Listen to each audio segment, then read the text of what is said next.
नमस्कार दोस्तों, मैं उसके बाद आप देख रहे हैं आपसे यूट्यूब चैनल। चलिए शुरुआत करते हैं। हमारा आज पार्ट 6 है। ठीक है बेटा, ये पार्ट 6 है। पार्ट 5 कंप्लीट हो चुका है कैपिटल गेन का। हम साइड कर लेते हैं पीछे उसको। ठीक है, चलिए आज हम पढ़ने वाले हैं mode of computation of capital gain section 48। Please हमेशा ध्यान रखिए, इस जो चैप्टर हम पढ़ने वाले हैं ये कैपिटल गेन तुम कैसे कैलकुलेशन करोगे इसी बारे में है। इसको ध्यान देंगे तो आप अच्छे से कॉन्सेप्ट क्लियर हो पाएंगे, तो नहीं ध्यान देंगे तो आपको पता है फेल होने से छड़ा और कुछ काम नहीं होगा। ठीक है, चलिए पहले देखते हैं कंप्यूटेशन ऑफ कैपिटल गेन। इसका मतलब क्या है? Income chargeable under the head capital gain shall be computed by deducting following item। भाई कैपिटल गेन हम ही करते हैं ना, नहीं कैपिटल गेन में हम कुछ भी डिडक्ट करते हैं। ठीक है, क्या डिडक्ट करते हैं हम जानेंगे। Deducting following item the full value of consideration. हमारा जब फुल वैल्यू कंसिडरेशन होता है, देखो नीचे में जाता हूँ थोड़ी तुमको दिखाने के लिए। ये देखो पहले full value of consideration received और acquiring as a result of transfer. मतलब अभी रिसीव्ड हो गया है, वो आगे जो एक्वायर करेंगे मतलब कुछ मतलब खरीदोगे चीज़ें बट कुछ तुमको मिलेगा, उसको बारे में हम एक्वायरिंग यूज करते हैं। इसमें जो देखो सारा लेस हो रहा है, ये लेस हो रहा है, ये जो होता है ना अभी इसमें लिखा है। पहले देखो ये क्या लिखा है, deducting following item from the full value of consideration received और acquiring as a result of the transfer of capital asset. ठीक है, result of transfer of capital asset. Capital asset में ट्रांसफर होगा व कैपिटल एसेट सेल होगा। Capital gain सिर्फ उसी में ही लगता है, दोनों चीज़ें, और दूसरी चीज़ें है ही नहीं। उसके बाद हमें एक्सपेंडिचर भी होता है कैपिटल गेन में। Expenditure incurred wholly exclusively. इसका मतलब क्या समझते हो? इंक्लूडेड। ठीक है, होली और इंक्लूडेड मतलब पहले उसमें है इन कनेक्शन विद सच ट्रांसफर। ये एक अलग देखो, ये एक वर्ड है, ये एक समझो इसको। देखो ये एक्सपेंडिचर इनकर्ड होली, क्लियर, ये एक अलग वर्ड है, दोनों को मिलाओ तो कन्फ्यूज होगा। Exclusively in connection with such transfer मतलब क्या है? ये इंक्लूडेड। एक्सक्लूसिवली मतलब included in connection with such transfer मतलब जो भी हम काम करते हैं वो कनेक्शन होना चाहिए ट्रांसफर के लिए। ठीक है बेटा, चलिए फिर कनेक्शन क्या ट्रांसफ़र होने के लिए। मान लो तुम एक लैंड खरीद रहे हो, लैंड खरीदने में बहुत सारा हमारे खर्चा होता है। ठीक है, ट्रांसफ़र करने के लिए बहुत खर्चा होता है, वो उसमें कैपिटल एसेट में जो काम होता है वो जो एक्सपेंडिचर होता है उसी को हम एक्सपेंडिचर मानेंगे। ठीक है बेटा, चलो सेल पर और ट्रांसफ़र पर। The cost of acquisition and cost of any improvement they are two. मतलब इसमें cost of acquisition and cost of improvement आना है। ठीक है बेटा, चलो कहाँ देखो, यहाँ में देखो फॉर्मेट देख देता हूँ। The cost of acquisition and cost of improvement. The cost of acquisition cost of improvement format में, इसी वजह से यहाँ पहले से लिखा है मैं। ठीक है, चलो यहाँ में deduction, no deduction in respect of STT. बहुत जगह में आप खुद देखे होंगे। एसटीटी मतलब क्या है? Security transaction tax. क्या? No deduction respect of security transaction, हमें कोई डिडक्शन नहीं देंगे। नीचे लिखते हैं क्या मैं लिखा हूँ, no deduction shall be allowed. क्या लिखा है? No deduction shall be allowed computing that income chargeable under the head of capital gain. मतलब जो भी कैपिटल गेन में कंप्यूट होगा, जो भी कैलकुलेट होगा, हम उसमें डिडक्शन सिक्योरिटी ट्रांजैक्शन टैक्स का नहीं देंगे। ठीक है बेटा, एनी अमाउंट पेड, कुछ भी अमाउंट पेड हो on account security transaction paid मतलब जितना भी amount, any amount security transaction में हम उसको डिडक्शन नहीं देंगे बेटा। ठीक है बेटा, आगे चलते हैं। कॉस्ट इन्फ्लेक्शन इंडिसेस डेटा नहीं है, ये इंडेक्स है। ठीक है, मैं थोड़ी गलत कर दिया हूँ। Cost inflection index for the financial year 2021 का ये हमारा है। हम तो आपको पता है हम जो भी कैपिटल गेन करते हैं वो प्रीवियस ईयर का करते हैं। प्रीवियस ईयर का कितना है? 301। जब नेक्स्ट ईयर आएगा उसके बदल जाएगा। अभी देखो ये 301, इसको याद रखना है, ये बहुत इंपॉर्टेंट है। इसको, ये जो पार्ट को याद रखना है। ठीक है बेटा, चलिए index cost of any improvement, इसका मतलब क्या है? An amount which bear to the cost of improvement. मतलब हिंदी में देखो चीज़ों को अच्छा करने के लिए पैसा लगाना है। ठीक है, मान लो तुम्हारा घर है, तुम्हारा घर रिपेयर करना है, इसीलिए तुम्हारे कैपिटल एसेट क्या हुआ? तुम्हारे इंप्रूवमेंट के लिए यूज हुआ, थोड़ी सेल के लिए यूज हुआ, तुम इंप्रूव कर रहे हो, थोड़ी क्या उसको थोड़ी फायदा मिलता है, नहीं, इसीलिए इंप्रूवमेंट। ठीक है, इसीलिए मैं हिंदी में लिखा हूँ चीज़ों को अच्छा करने के लिए पैसा लगाना। ठीक है बेटा। चलिए अभी दूसरा आता है, पहले चला गया इंडेक्स कॉस्ट ऑफ इम्प्रूवमेंट मतलब समझ आया। फिर देखते हैं इंडेक्स कॉस्ट ऑफ एक्विजिशन मतलब क्या है। Amount which is bear to the cost of acquisition, मतलब एसेट खरीदने के लिए खर्चा करना। जो एसेट तुम खरीद रहे हो, तुम्हारा एसेट खरीद रहे हो, उसको बोलते हैं index of cost of acquisition. देखो आम आदमी से तुमको पढ़ा रहा हूँ, ठीक है बेटा। चलिए तो अभी computation of long term capital gain format आप देखेंगे। चलिए देखते हैं, शायद मैं थोड़ी बड़ा कर लूँ, तुम्हारे लिए अच्छा होगा। ठीक है कर लेता हूँ। हाँ ये वो कौन थोड़ी अच्छा नहीं लगता। चलिए full value of consideration received और acquiring as a result of transfer, तो आपको पहले से बता दिया है। उसके बाद लेस करेंगे incurred expenditure incurred wholly exclusively मतलब included in connection with such term. तो एग्जाम्पल तुमको पता है ब्रोकरेज फी, ब्रोकरेज अनुसार तुम जब खबर बेच रहे हो उसमें ब्रोकरेज फी भी दोगे और भी बहुत पैसा भी है उसको दोगे। ठीक है बेटा, ये तुम्हारा हो गया कनेक्शन विद जो लिखा ना एक्सक्लूसिव मतलब included in connection with such term. ठीक है, तुम सब सेल करोगे तो ब्रोकरेज फी देना पड़ेगा। अभी चलते हैं डिडक्शन ऑन अकाउंट एसटीटी मतलब security transaction tax paid will not be allowed. आपको तो पहले से ही बता दिया हूँ, फिर सिक्योरिटी ट्रांजैक्शन हमको नॉट अलाउड करना है डिडक्शन में। ठीक है चलिए उसके बाद हमारा आ गया नेट सेल कंसिडरेशन। हमारा कॉस्ट ऑफ एक्विजिशन हो या कॉस्ट ऑफ इम्प्रूवमेंट हो, हम कम कैलकुलेट करेंगे। कब नेट कंसिडरेशन आएगा तब जाए कैलकुलेट करेंगे। ठीक है, फुल वैल्यू ऑफ कंसिडरेशन में हम कैलकुलेट नहीं करेंगे बेटा। ठीक है बेटा, चलते हैं आगे। ये लिखा है index cost of acquisition and index cost of improvement. ठीक है, दोनों का एक ही साथ कभी नहीं आने वाला है, आ सकता है भी कभी कभी, बट ये दोनों का मैं एक ही जगह में लिख दिया हूँ। ठीक है बेटा, चलिए एग्जाम्शन अंडर सेक्शन एग्जाम्शन हमारा आएगा 54, 54B, 54D, 54EC, 54F। ठीक है, हमारा अभी निकल गया लॉन्ग टर्म कैपिटल गेन पे। लॉन्ग टर्म कैपिटल गेन में कुछ नोट होती है, ठीक है, उसको हम याद रखेंगे तो हमको आसान होगा और दिक्कत भी नहीं आएगी। चलिए वो नोट क्या देखते हैं सिर्फ not long term capital gain में। ठीक है, deduction on account of security transaction tax paid will not be, क्या लिखा है, विल नॉट बी अलाउड, ये तुमको याद रखना है।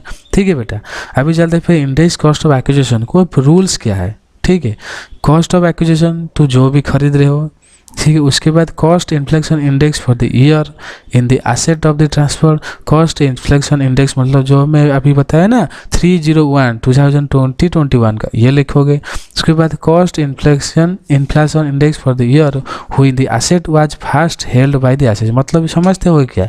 देखो ये लिखा है जब तुम खरीद रहे हो, मतलब सोचो अभी तुम 10 साल बाद एक लैंड खरीद रहे हो, ठीक है, उसका रेट कितना होगा 20,000 30,000 होगा, पर तुम 10 साल बाद तो खरीद रहे हो लैंड, अभी तो क्या चल रहा है 21-20, मतलब तुम 10 साल पीछे से खरीद रहे हो, मतलब क्या होगा 11-12। ठीक है ना, नहीं 11-12 होगा। इसी वजह से ये लिखा है। देखो मैं तुमको समझाता हूँ, यहाँ में तुम 2010 में खरीदे थे 10 लाख का लैंड, बट अभी हो 2021 में कितना हुआ, 2021 में कितना हुआ, वो हो गया 50 लाख। ठीक है बेटा, 50 लाख हो गया। पर 2021 में हमारा इंडेक्स जो नंबर है क्या है 301, ये 2010 में मान लेते हैं 200। दिस इज अज्यूम, ठीक है, दिस इज अज्यूम 200, बट हम जब करेंगे, ठीक है, ये पहले लिखेंगे 301, नीचे लिखेंगे 20। ये क्या मतलब है, ये जो फास्ट तुम खरीदे हो, ये लिखा है ना first held by the assessee, क्या लिखा है first held by the assessee, लो लिखा है, हम देखते हैं जाएगा अभी। चलो ये क्या लिखा है, cost inflation index for the year in which the asset was first held by the एसेसी और 2021-22, मतलब व्हिच एवर इज लेटर, मतलब 2021 हो बट लेटर मतलब बाद में, एलर मतलब जो जल्दी। ठीक है बेटा, चलते हैं। उसके बाद देखेंगे कॉस्ट ऑफ इम्प्रूवमेंट। मैं थोड़ी ब्राइटनेस बढ़ा देता हूँ, आपके लिए अच्छा होगा। ठीक है, cost of improvement, cost of inflation index for the year, ये जो पहले 301 ही होगा, मतलब जो जल्दी में cost of interaction year of asset हुआ ट्रांसफर, जब एसेट ट्रांसफर हुआ जिस दिन में, ठीक है, उसी को लेंगे। उसके बाद जो भी इम्प्रूवमेंट टुक प्लेस किए, इम्प्रूवमेंट किए उसी डेट में, पहले से बता दिया हूँ, ये कोई इंपॉर्टेंट बातें नहीं है, सिर्फ याद रखना है। जब तुम क्वेश्चन करोगे पूरा अच्छे से याद हो जाएगा। उसके बाद देखेंगे बेनिफिट ऑफ इंडेक्सेशन नॉट इव available in respect of long term capital gain. देखो ये एक हेडिंग है, ठीक है बेटा, ये एक नॉट है अवेलेबल इन मतलब benefit indexation not available in respect of long term capital gain. अभी देखते हैं ये जो भी बुलेट पॉइंट है इसमें क्या होगा, इंडेक्स अवेलेबल नहीं होगा कैपिटल गेन में। कौन सा, लॉन्ग टर्म कैपिटल गेन में इंडेक्स अवेलेबल नहीं होगा। ट्रांसफर ऑफ बॉन्ड्स और debenture other than capital index bond issued by the government, sovereignty gold bond issued by RBI and long term capital gain chargeable to tax under section 12 under section 112A। ठीक है बेटा, ये खत्म हो गया तुम्हारा long term का computation of capital gain और हमारा लॉन्ग टर्म का फॉर्मेट खत्म हो गया बेटा। अभी हम चलेंगे शॉर्ट टर्म पर, ठीक है, शॉर्ट टर्म पर चलेंगे। देखते हैं computation of short term capital gain देखते हैं। उसके बाद पहले हम फॉर्मेट जान लेते हैं, ठीक है बेटा। Full value of consideration received और acquiring as a result of transfer less expenditure incurred wholly and exclusively, मतलब आपको पता है, मतलब included in connection with such transfer, मतलब ब्रोकरेज एंड सेल आपको बता दिया, मतलब लैंड आप बेच रहे हो, मतलब जो भी आप बेचने के लिए पैसे लगाते हो तो सेल होता है, ब्रोकरेज देना पड़ता है ना। इसी वजह से पहले देखो एक्सपेंडिचर इंक्लूडेड होल, ये भी अलग पार्ट है, ये एक अलग पार्ट है। एक्सक्लूसिव मतलब इंक्लूडेड, एक्सक्लूसिव मतलब इंक्लूडेड इन कनेक्शन विद सच, मतलब वही खर्चा करने के लिए जो कनेक्शन होता है, ब्रोकरेज जो कनेक्शन लाएगा ना तुमको पार्टी, वो ब्रोकरेज सेल है। इसको हम इसी वजह से बोलते हैं इंक्लूडेड, एक्सक्लूसिव मतलब included in connection with such transfer. ठीक, चलिए। Not deduction on account of STT paid not available, यहाँ पे भी नहीं अलाउड है, मतलब सिक्योरिटी ट्रांजैक्शन टैक्स यहाँ पे भी अलाउड नहीं है। अभी चला गया ना, अभी हो गया नेट सेल कंसिडरेशन, ठीक है बेटा। फिर करते हैं less cost of acquisition and cost of improvement, लिख दो। उसके बाद यहाँ में कॉस्ट ऑफ लिखा से, उसके बाद हम जो लॉन्ग टर्म है ना, देखो कितना सारा चीज़ें देखो दिखाता हूँ। लॉन्ग टर्म में मतलब ये सारा एग्जाम्पशन आता है 54, 54B, 54D, 54E, 54F। यहाँ क्या आता है, सिर्फ 54B और 54C, मतलब कैपिटल गेन में ज़्यादा क्वेश्चन आने का चांस है लॉन्ग टर्म गेन, ठीक है, वो फिर भी कुछ शॉर्ट टर्म में आता है, ठीक है बेटा। ये दोनों निकाल दो, उसके बाद हमारा हो जाएगा शॉर्ट टर्म कैपिटल गेन। अभी पढ़ेंगे सेक्शन 49 कॉस्ट ऑफ एक्विजिशन। हम जो बोलते हैं ना कॉस्ट ऑफ एक्विजिशन बोले क्या होती है, इसको तो जानना चाहिए ना। इसी वजह से पहले तो मैं बता दिया, अब ओवरव्यू दे दिया, फिर भी अब आज डिटेल में पढ़ेंगे, ठीक है।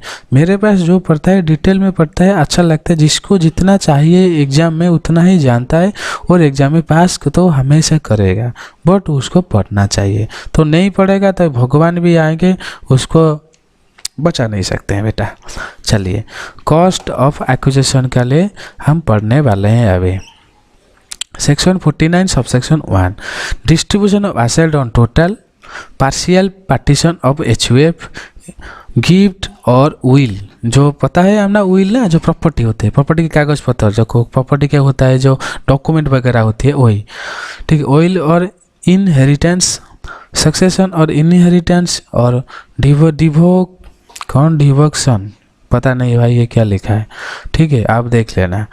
Distribution of asset on liquidation of company, transfer of revocable and irrevocable trust, ये जो भी होगा cost of the previous owner, ठीक है।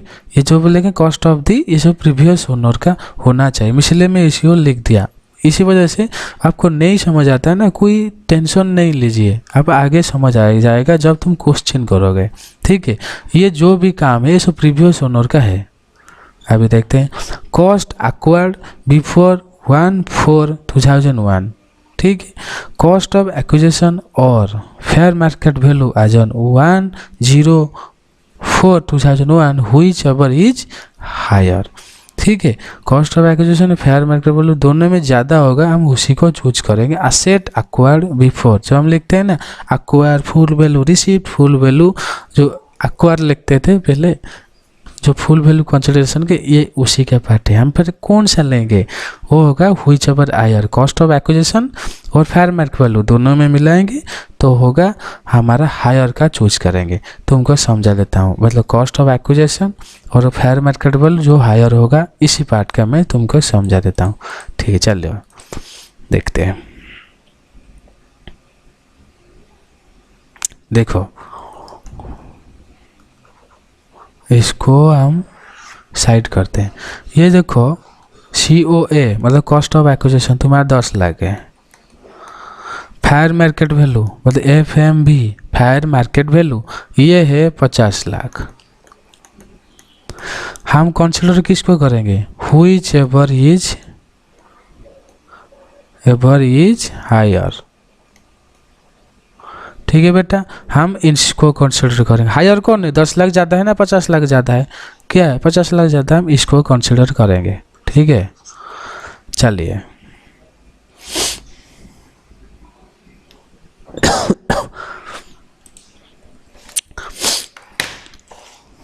हो गया। अभी देखते हैं थोड़ी कुछ शेयर के बारे में जानेंगे। ठीक है, थोड़ी तुमको आसान होगा समझने के लिए। Share, original share, asset amount paid और एक्वायरिंग दी शेयर, ये ओरिजिनल शेयर है।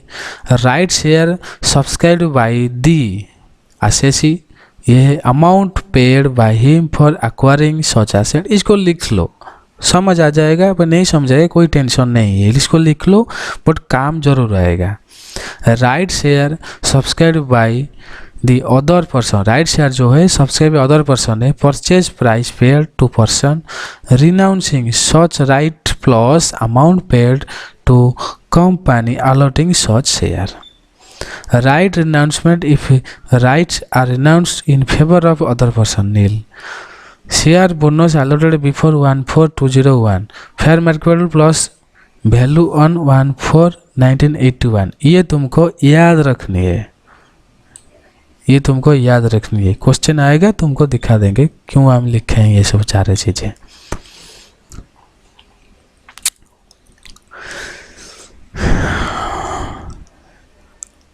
Bonus share Altered on after, पहले बिफोर था अभी आफ्टर है। 14201 नील।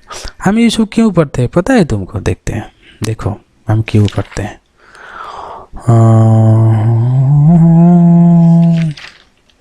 हम इसी वजह से पढ़ते हैं। ये सारा चीज़ें ना सेक्शन 49 के अंडर में आता है, इसी वजह से हमको याद रखना चाहिए सेक्शन 49 अंडर में क्या क्या हम कर सकते हैं।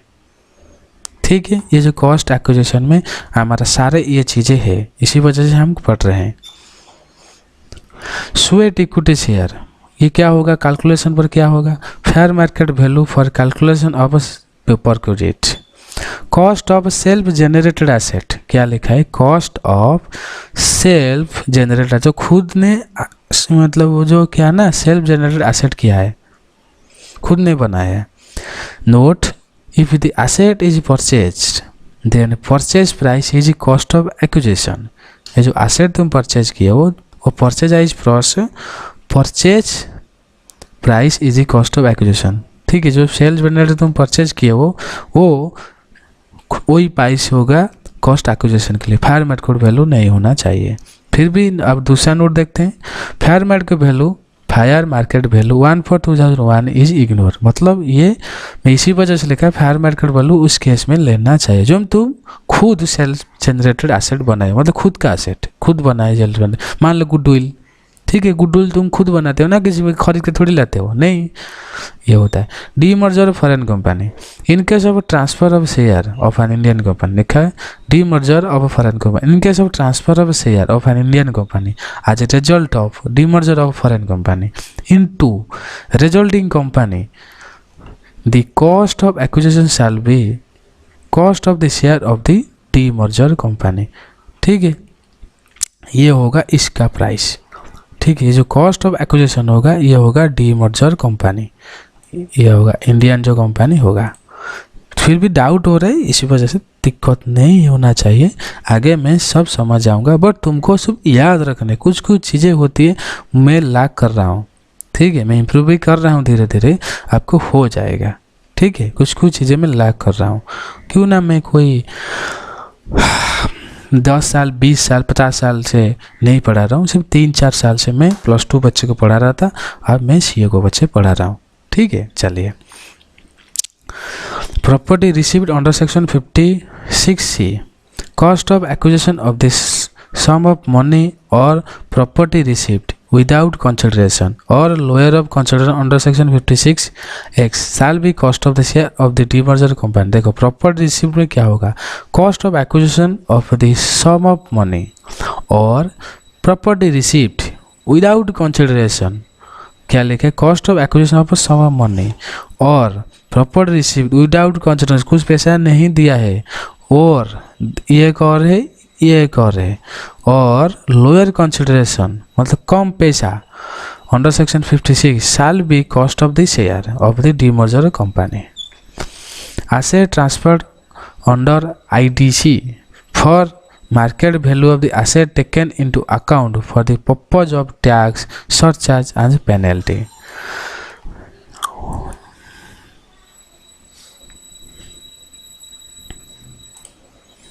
सिर्फ इसको लिख दो, इसको लिख दो, तुम्हारा काम आएगा, इसलिए मुझे पढ़ाने की मेरे सोचता हूँ कुछ ज़रूरत नहीं है, इसको सिर्फ लिख दो, ठीक है। ये तुमको एक रूल्स वगैरह है, लिख दो, पॉज करो, लिखो, आगे चलते हैं। अभी चलते हैं मेन मुद्दा क्वेश्चन नंबर 8 पर, ठीक है। हम नेक्स्ट पार्ट में क्वेश्चन नंबर 8 करेंगे।